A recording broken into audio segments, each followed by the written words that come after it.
രാഹുൽ തൻ്റെ 30ാം ജന്മദിനത്തിൽ രാത്രി വൈകി വീട്ടിലെത്തി. വീട് ഇരുട്ടിലാണ്.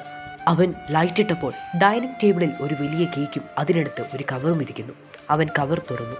അതിൽ അവൻ്റെ അമ്മയുടെ കൈപ്പടയിൽ എഴുതിയ ഒരു കത്തായിരുന്നു. പ്രിയപ്പെട്ട മോനെ, നിനക്ക് 30 വയസ്സായി. നിൻ്റെ ഈ ജന്മദിനത്തിൽ നിനക്ക് ഏറ്റവും ഇഷ്ടപ്പെട്ട ഒരു സമ്മാനം ഞാൻ കരുതി വെച്ചിട്ടുണ്ട്.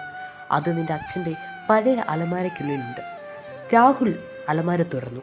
അവിടെ ഒരു ചെറിയ പെട്ടിയിരിക്കുന്നു.